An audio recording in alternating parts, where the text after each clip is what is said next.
Hello everyone, I'm Sami. I come from Turku, Finland. There I came with the train today. If we start with a couple of questions so I can know that you can hear me and understand me. So who can hear me? Okay, everybody can hear me. Next question, who has heard about Vaadin? Everybody has heard about it. Who has been using it? That's around half of the people. Okay. So basically everybody knows what it's all about. I have an introduction here, but we are a little bit late, so I think I go quickly through that. No, it's not a problem. So, okay. I thought this was informal, so I do have slides and everything, but you can ask questions whenever you feel like it or so. Please interrupt. I don't have any slide for questions now or anything like that. So, but yeah, let's start. So as I said, introduction to Vaadin. What is it all about? Normally I give a short programming demo here, but let's see. Maybe I have another one later on, so maybe we stick to that. We have a new version coming up in a month, Vaadin 7. I could ask who has been using Vaadin 7? All right, a couple of guys have tried it out, so brave, the brave guys. It's still in beta or RC currently, okay? Some problems? No. No, that wasn't the problem. So it should be final in a month. This doesn't work. I was asked to speak a little bit about how to create components for Vaadin. So that's a reusability thing. So how would you create a reusable widget that you can use in a different application? So I prepared a few slides and demo for that. Okay, at this point, thank you for Alexei and Alexander who actually invited me here. So I think this is the biggest Jug meeting I ever seen, so, with all the cameras and everything. In Finland they are a little bit smaller. Let's start basic Vaadin background. So Vaadin is actually a Finnish word for reindeer. It's a certain kind of reindeer. So it's a female reindeer about an age of 3 years. You should know that. You can actually, okay, not yet. For us, of course, it's a user interface framework. So it's a web application framework you can use to build the rich web applications and do it only in Java. In logo, you can see the reindeer there. So I don't have the reindeer shirt now, but it's supposed to be a reindeer. Another story there is we have the Java curly brace and we have the HTML. If we want to do less HTML, more Java. That's the idea. The question, why do we want to do that? So I've heard it a couple of times. So why do we want to abstract the HTML? People are pretty fluent in that these days, and why do we want to do that? It's because of the user expectations. We are now coming from far, but that's what it's all about. So we come from the world of enterprise applications, and currently people are using a lot of web applications which looks very nice. Google has their own website, Facebook, everything. They are very nice looking and very fluent from the usability perspective. And that sets the expectations for the users. So that's what the users expect for every system to be as fluent and as nice.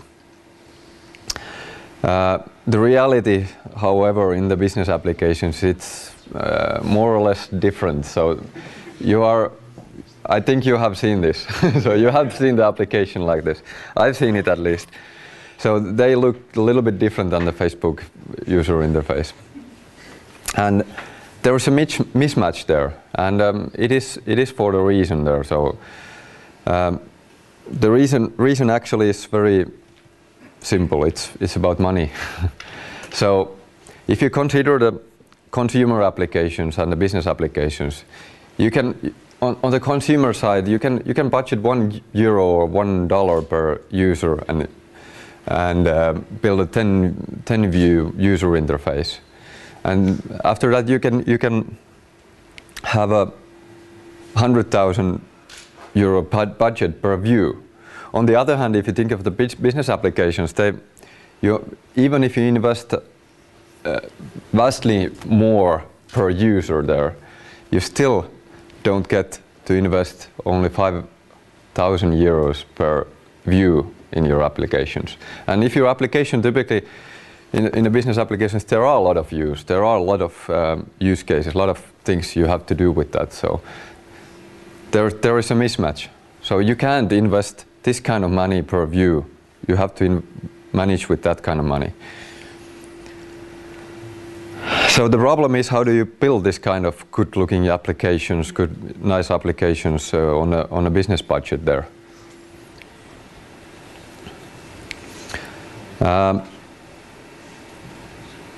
Some basic ideas behind Vaadin, how it works and what it's all about.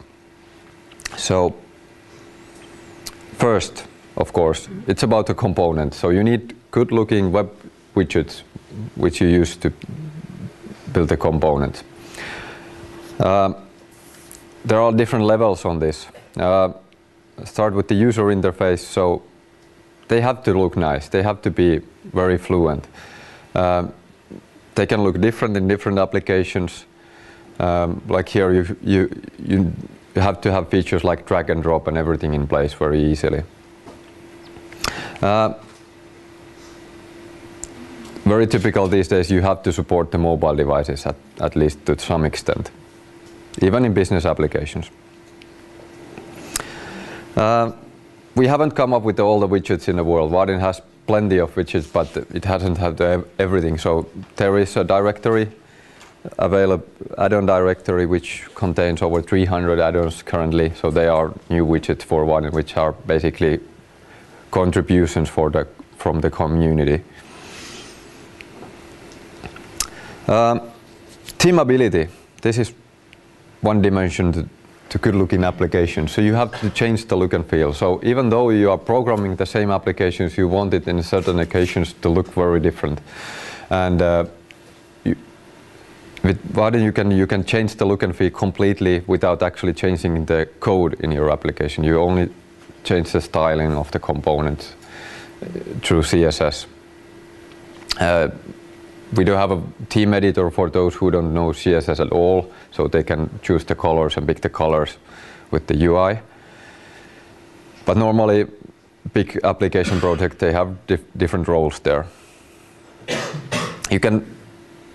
So this is a copy from old iTunes user interface, and it's still the same Vaadin application underneath, so the same widgets which we are using.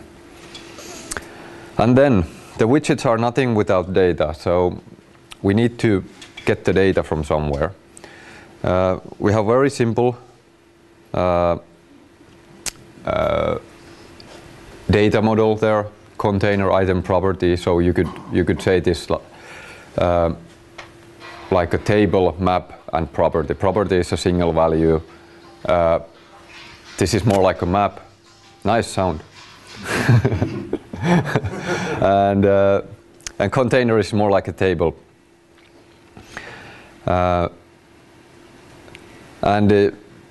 Even though it's simple, you can have an optional features in these, so you can order or index those. And these are all database driven. So if your database supports some of these features, it's implemented there. So you can actually lazy load data, lazy sort data from the database. There are quite a few implementations for most of the basic use. You can use the collections, SQL database, JPA, Hibernate, text files, whatever data source there basically is. I think the JPA is most popular these days, so that's something that people believe. When they are building the serious applications, they pick the JPA. I don't do that. I only do demos, so I only use collection or JDBC or something like that, in-memory databases. Second thing, client and server. So normally when you are building a web UI, you have to deal with the different things. And the very basic way to build a web UI, even in a Java EE application, you build it with JavaScript. You have a HTML page and you use JavaScript to call back to the server. You have to build all the layers yourself there. You have to take care of every layer. This is probably the best if you have an enormous budget. So this is where the consumer sites mostly go. They implement everything by themselves because they have the resources for that. Then there is, for example, the Google Web Toolkit, which we are relying on. It skips the JavaScript there, so now you can use a Java language only. So this is only a switch in language, basically. What we use from Google Web Toolkit is the Java to JavaScript compiler. So we write everything in Java and then compile it and run it in JavaScript.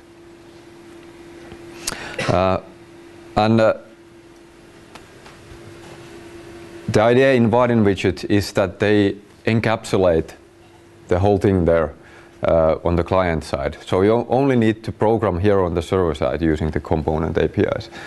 And in most of the cases, you can just skip the client-side coding. You can go there if you like to, and I think every now and then there is a need to actually implement something new to Vaadin, and that's what I have in the other part of the presentation. How does it work on the code level, on the browser level? How does it look like? So this is very simple Vaadin application. Half of you have already seen this. So it looks like Swing basically. So you create text field, you create buttons, and they are all basically Java classes, Java instances. And then you bind listeners to the components to react based on a user input or data change or something.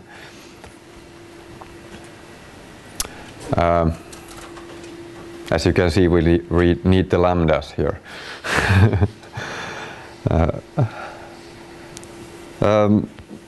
Then from the user point of view, from the browser point of view, it works so that it loads an initial HTML file which contains the theming, images, JavaScript. It's the basic Vaadin setup is nearly a megabyte of total JavaScript there, but normally that's backed using the transportation chip compression, and typically the further optimization goes with the reducing the widget set. So basically leaving out those widgets that your application doesn't use, because we have all the widgets in there which might be used. But if you only have the application like this, you can pull it in very small package. Then it renders the user interface. You can input there something, enter data, click button, and what's going to the server, it sends the changes there, nothing more. So the JavaScript client is communicating back and forth with the server. It's very small amount of data now. And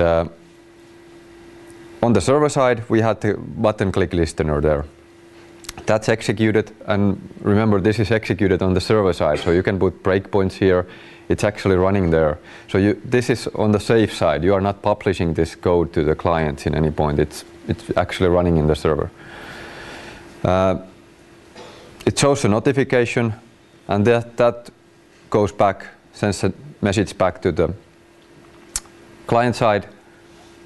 Very small amount of data at this case also. Basically only the changes. And we chose the notification there in the middle. So this is how it works. So something changes the UI, it sends the changes back to the browser, and user events back to the server, round tripping. And as you can see, this is actually, we call this the Ajax framework in a few years ago, but actually it's not too asynchronous in that sense that everything you run there on the server side, that's actually asynchronous.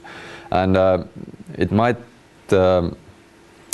people who love the asynchronous stuff find it a little bit uncomfortable having something synchronous there, but it's actually very good because you can trust the order when you're writing a function and changing a UI. You can actually make it in order, not something like in JavaScript asynchronous.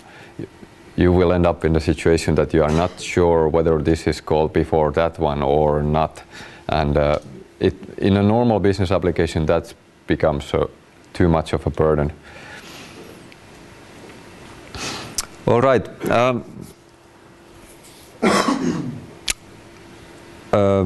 I think I skipped this. So normally I have built a small application just to show, but I have another demo there. So this comes along with that one. If you want to, it's there online. So it's a simple notes application with the in-memory database backend and with all the event listeners and so you can go through the code, and actually I could show it here quickly so we can see how it looks like.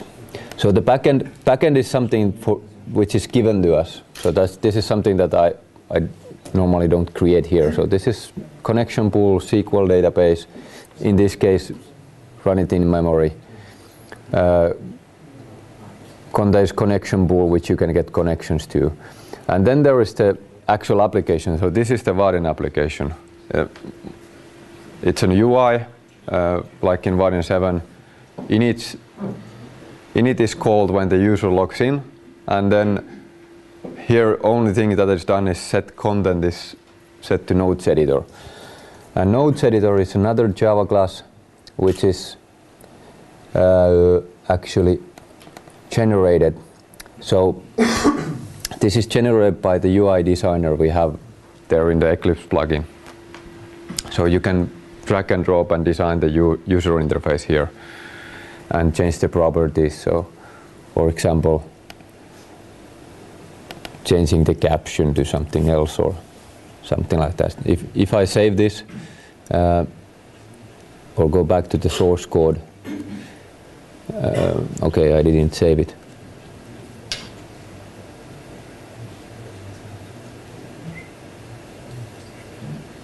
So this actually generates the source code there.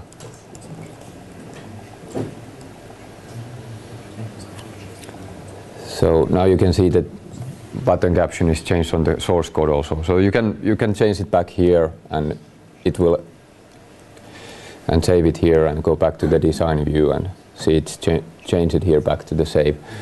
So this is a very easy way of building a small user interface. Use drag and drop and build them there. And this is then bound to the backend with there is the bind data function, which basically asks the backend for nodes container, which is a SQL container, and sets whatever you want to show there. For in here we set the visible columns to title, so we only show the title in the table component. So you design your user interface and then you bind it to the data. That's basically the work method here. Okay.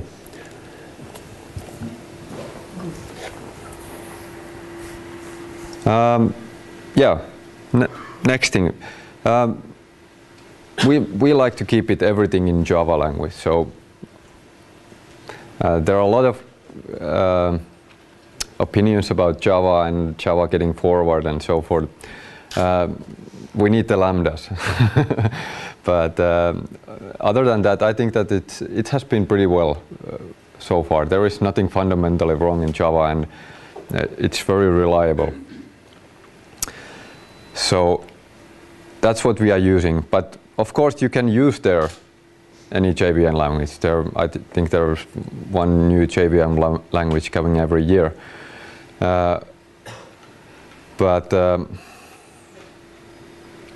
Okay, this is a little bit different. You can, yeah. Normally, when you build a Java application for process, you use applets or JavaFX or something like that. That requires a plugin there. But as we are doing everything on the server side and then only rendering to the client side, we actually don't need any plugins there. So you can run it in every browser there. I think it's mostly required these days. People don't like the plugin setups so much. From the deployment point of view, Java is very good. There's a different environments coming up in cloud setups, serverlet and portlet setups. Very typical what we use. I think the servlet is most typical. Portlets are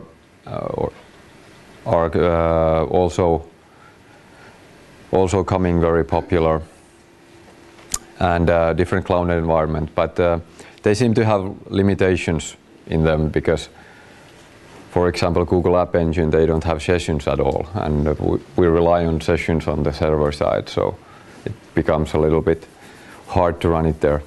We do have applications running there, but it's not an optimal.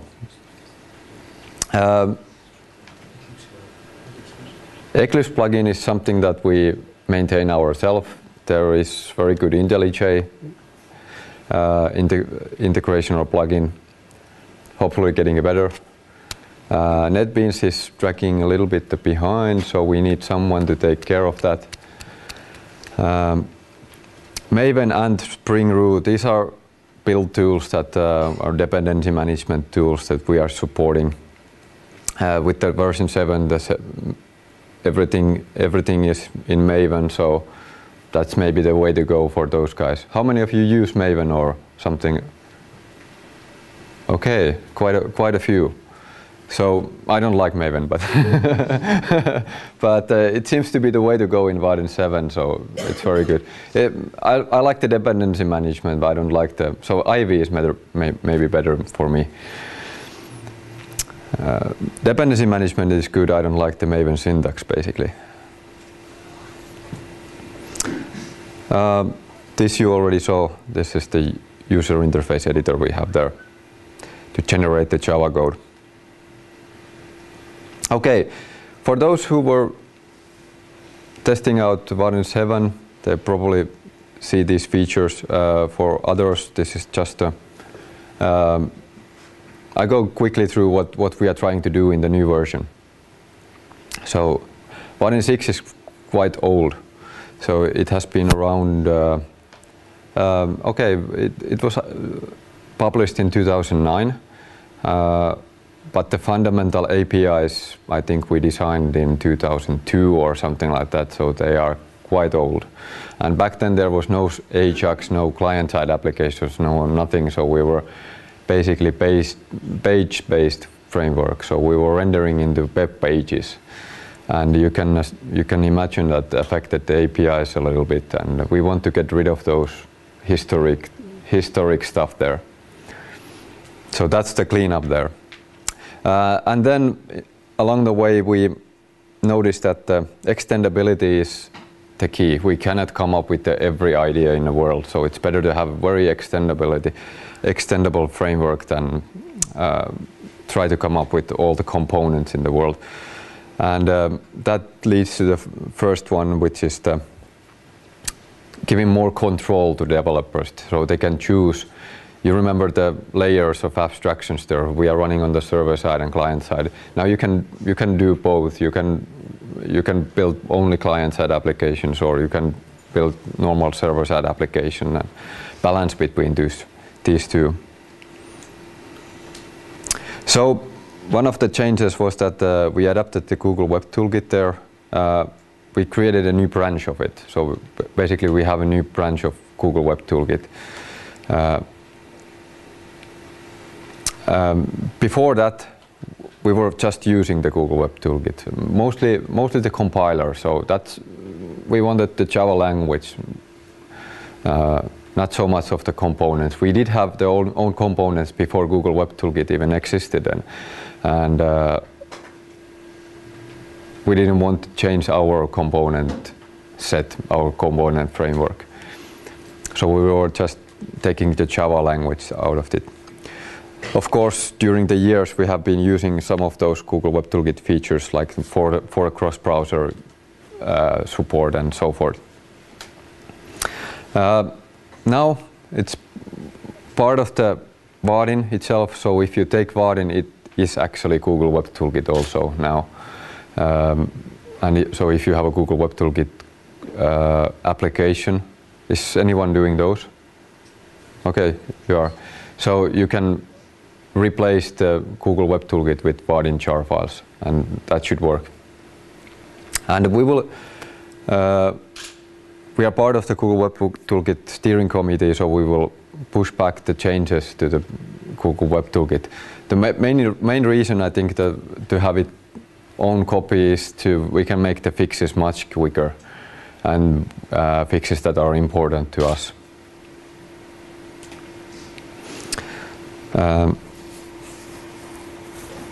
So as said, it's compatible. And another thing, you can choose your approach there. So normally you do the server-side approach. So you build your application on the server side from Vaadin widgets, and client side is just abstracted from you. You don't have to care about it. But if you need, you can now go to the client side and have more control over the components and even build your whole application on that side. Even though I don't recommend it, because it's an idea that Vaadin has, that everything on the server side is safe there. If you go to the client side, you need to have a clear understanding of security and the communication and everything. You have to really think of it.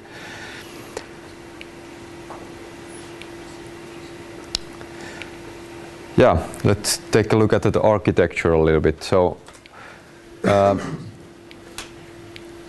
just put everything here. So, too quickly. So the whole thing. So the white boxes here, these are your application. So that's something you build. We don't know what that is. But you can use the Vaadin components there. Run it in a servlet or portlet environment. Use the add-on component or make your own custom component. That's very much what I see in a big application project. They build their own widget set of widgets there. They want to use that, and they have kind of application-specific requirement for every text field or something like that, and they want to encapsulate it. But that's just an inheritance thing. So you can inherit the components and extend it like you wish. These components have the client-side part. You can build those or just rely on the existing ones. Then the theme is here on the top or on the closest to the surface, so to say. That's giving the eye candy. That's the graphics. That's the rounded corners. That's the visual stuff. If you want to, you can bypass and only use the widgets on this side and not use the server side at all. but to integrate back to the business logic directly. This is how you would build the application in Google Web Toolkit. So you would build the UI here, run it here, and you would call back to with the RPC mechanism back to the backend. So in Vaadin, the default way is building it on the server side, which is closer to the backend. Yeah, okay. Just random, not random, but important features in Vaadin 7. So we refactored. Windowing is an old word, but we talk about the web page as a window. Multiple tabs, for example, to the same application. It didn't work very well in Vaadin 6. And people like to use this kind of application. They want to open the same multiple tabs and use it like that. So you can do it. This is the solution. So you have to come up with this. You can find it in the forums. But in Vaadin 7 it's much easier, so it works by default. So you don't have to worry about. You just init the UI, and the framework itself figures it out whether this is a new tab or new window to the same applications or not, and runs this init method. SAS. How many of you know what SAS is? Oh, you know. You're not good Java developers. You shouldn't know about this. This is CSS stuff. So okay, it's basically bringing the programmability to CSS more like the Java style, like variables in this case. So you can have variables there in CSS files, and because we have nice teams. They are big teams. So there are lots of different colors and features there. They are hard to build if you don't have some kind of generic functions and variables.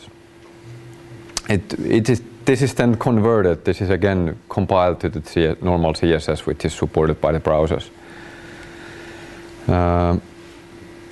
Mixins, I don't go too much into this. So basically adding features to CSS, you can make it much more efficient, much more familiar to Java developers also, like an inheritance. Forms, this is a more fundamental thing in Vaadin. The data binding is very powerful. For example, here you can see you create a form component and you set the data source to bean item from employee, and employee is simple Bojo or bean with getters and setters, and that's all. You get the UI there, which is very nice. This is very quick. It iterates through the bean and puts a field for every field in the bean. But the problem arises when you want to change the order or something like that, and that was a little bit complicated in Vaadin 6. You needed to have it. I would say this is much like a standard Java way of doing it, but you had a callback, which sounds very nice, but it's very complicated if you want to kind of declare your UI in a callback. So you ended up with this kind of if statements. So if you have this field, then do this. If you have this field, then do this. And we have a new way there, so which is relying more and more on the designer thing. So you just create the fields here, and then you add them to any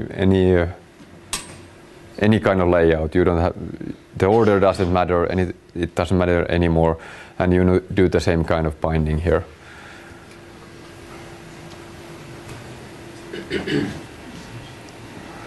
So, and more features there. You can now use the validation framework from the database, for example, to validate this. So it will show up in the user interface as a validated field automatically. very typical situation in the real life. Data binding is nice, but you end up in a situation like this. You have a different kind of presentation than the model. So your model is split in the first name and last name, and you want to show a single name and let user edit it and push it back. So we introduced converters to do this, so you can actually have control what kind of data goes back and forth there. So converting from to model and to presentation accordingly. Communication is, I wouldn't say simplified, because this was very simple before. There was two functions. You had the changes going to the server. So you see here the client and the server, so browser and the server. Changes going there and events going there and changes coming back there. So it can't be any simple like that. This is basically the HTTP request response cycle there. But now we have a little more powerful tools there. It's actually, you can use the same approach there, but virtually you can call functions from this side to this side and vice versa. So you can just call a method in a client. It goes through the communication channel the same way, but in your code it looks like a function call. And then there is the shared state, which is shared between the client and server. So it makes the components much more easier to build. So this is explaining it. I just skipped that. JavaScript add-ons. This I was about to give you a short demo. How would you create these? So because of the renewed communication there, it's much easier to integrate existing JavaScript components or create in JavaScript component. Libraries like jQuery, they have a lot of nice widgets which are people want to use in Vaadin applications. Big single widget there and use in your Vaadin application. So we wanted to make that very easy. You can publish your Java API to the client and call it from there, or have a complete widget implementation in JavaScript. Again, I don't recommend this because you are losing all the benefits of typed language there, but there are people who want to do this. And then you have a server-side API for a JavaScript-based widget. So this is how would I build the JavaScript widget in the first place. So you have a server-side APIs there. All right, I think we are heading for the break soon. Just a few words how to get started. So it's open source. The framework itself is open source.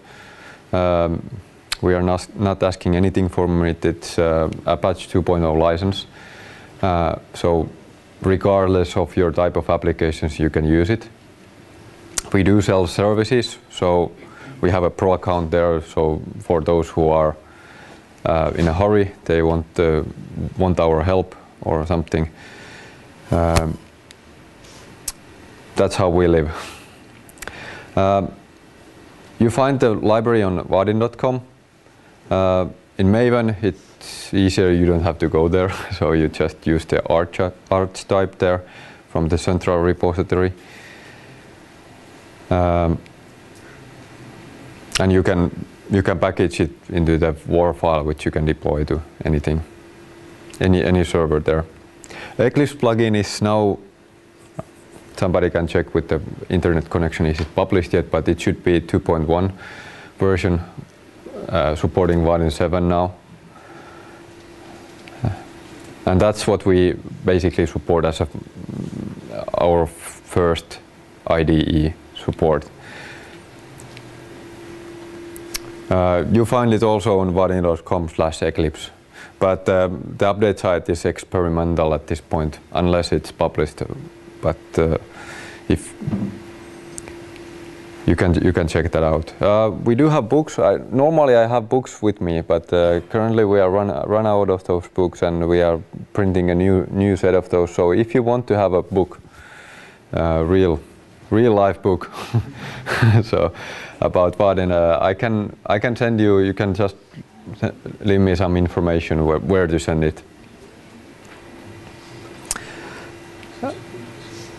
And also we have ref cards. This is also now undergoing a rewriting, so maybe if you want to print that one, maybe you want to hang on for a month or two so you get the right version.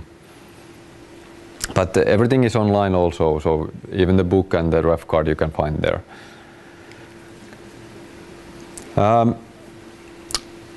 Then we have a collection of cases. I was always asked, who is using Vaadin? Is anybody using this? So, and I told that please go to Google and type there who is using Vaadin, and you end up on this page. So there are a couple of showcases we maintain there, and it's more like an inspiration. So if you want to see what kind of applications it is used for, and if you have something you have built already with Vaadin, so if you want to advertising spot there, just let me know so we can list it there.